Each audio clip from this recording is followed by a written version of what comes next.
Okay, I'll read aloud. Chapter 11, Julius Caesar. Okay. You will hear the name Julius Caesar or just Caesar throughout your life. You may have already heard his name many times, and some of you mentioned today that you had. Julius Caesar is one of the most famous Romans who ever lived. His full name was Gaius Julius Caesar, and he was born in 100 BCE, when the Roman Republic was just a little more than 400 years old. Joey, pencil to paper. He found something. It's up there. It's in yours. What an important takeaway can we take from that paragraph? When he was born. That's an important thing about him, isn't he? We know when he was born. Do you need to write the whole sentence? Julius Caesar was born in. You can just simply write born in 100 BCE. Simple, right? Notes don't have to be complete sentences. You do. You do. So that's a good point. You don't need to say his full name. You know who you're writing about. I'm going to keep reading. I'm on this next paragraph down here. Julius Caesar became a soldier at a young age. Originally, he was nominated to become a priest of Jupiter, which was a very powerful religious position in Rome. However, a feud erupted between his family and another important patrician family. As a result, Julius Caesar left Rome and joined the army. Great. Some of you are choosing to have your book out so you can see the notes a little clearer, but they are also up here to help us with that. So we see at the bottom there, Julius Caesar as a soldier. So important takeaways from that piece. What can we take away from that important one? Zoe. He joined the army. He joined the army. You could even say something about was supposed to be a priest of Jupiter, but instead joined the army. Yes, Kason. Did it go right with that, though? Soldier at a young age. That could go with it. Yes, I love both of those. Joey?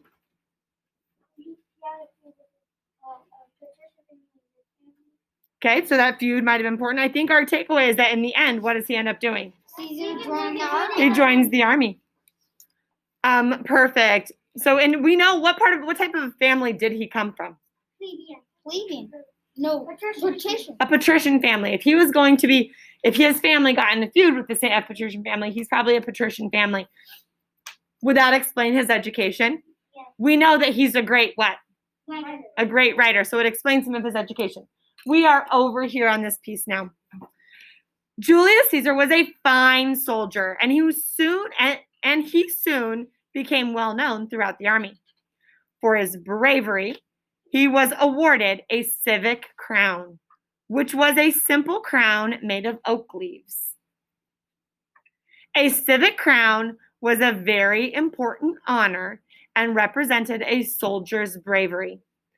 Only very important Romans earned the right to wear one. Could we make a really quick note there? Yeah. What would it be? He got a silver crown for bravery. He won a civic crown for bravery. That's a very good note we could take.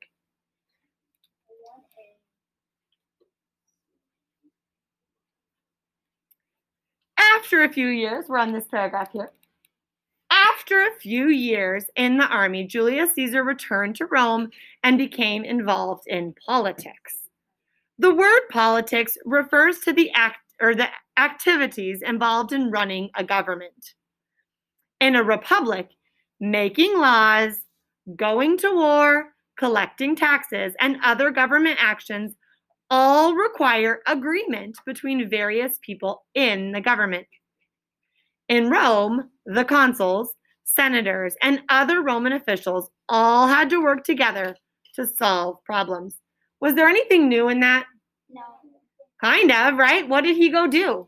He joined politics. He got involved in politics or something to do with government. That's a huge takeaway from that paragraph. because he went from being in the army and working with them to now being involved in the politics. However, on that last paragraph there, it'll go to the next page. However, when it came to governing the areas Rome controlled, there were always disagreements about what the role of government should be. In order to get things done, politicians formed an alliance with other politicians who agreed with them. In Roman politics, there was a power in numbers. Do we see the same thing, power in numbers? With the who? Plebeians. The plebeians. If a group of politicians formed an alliance, then together they had an easier time convincing other people to go along with them. Power in numbers.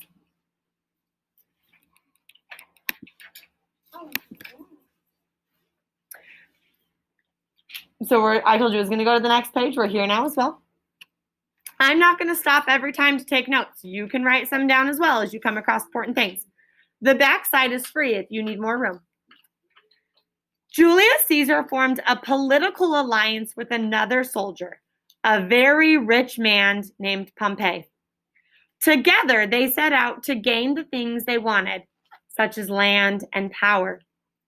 Julius Caesar was was elected to a number of special political offices, even though he had as many enemies as he had friends. So we know he had a lot of friends, but he also had a lot of enemies.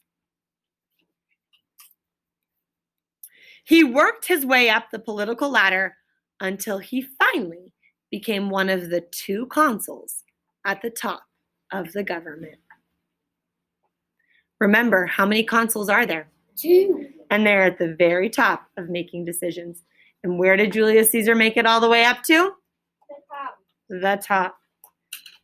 Okay. I'm going to give you some true-false statements. I need your attention real quick. You ready? If it's true, give me a thumbs up. If it's a false, give me a thumbs down. You ready? True, thumbs up. False, thumbs down. Julius Caesar became a priest. Nope. Remember, it didn't work out, and instead he joined the army. Julius Caesar was the member of a plebeian family.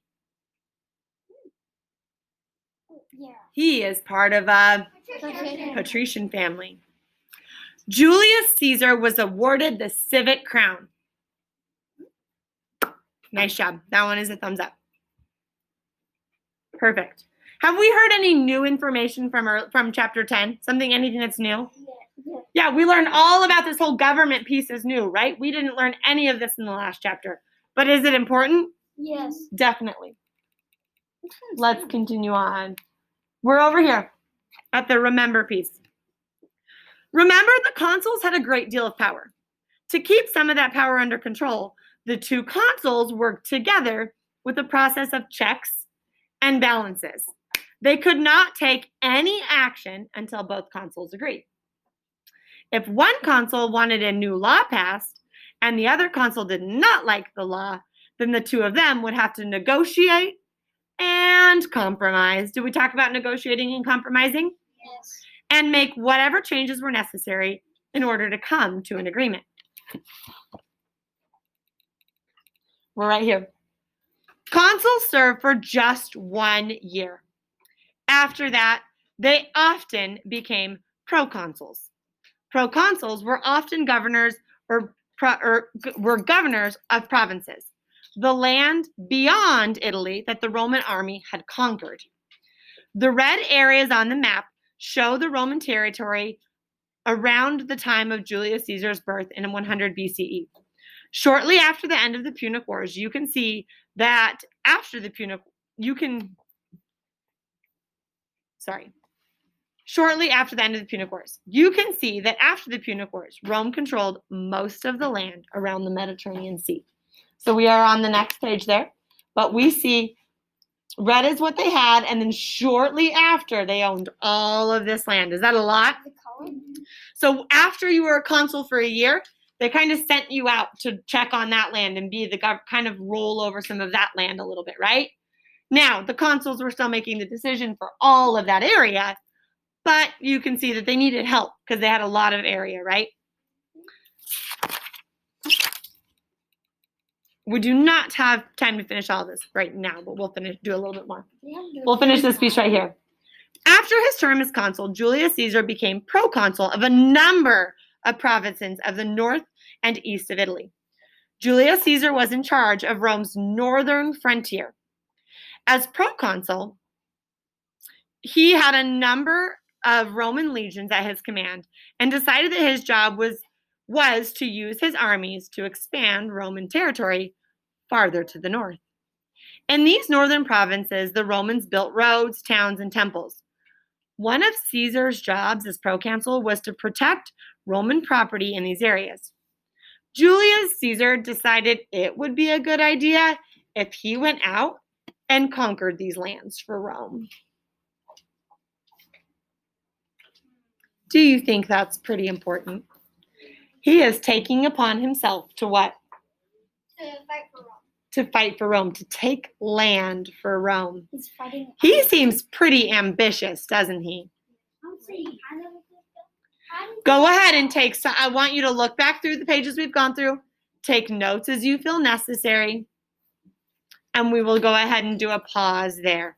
We will pick this up first thing tomorrow.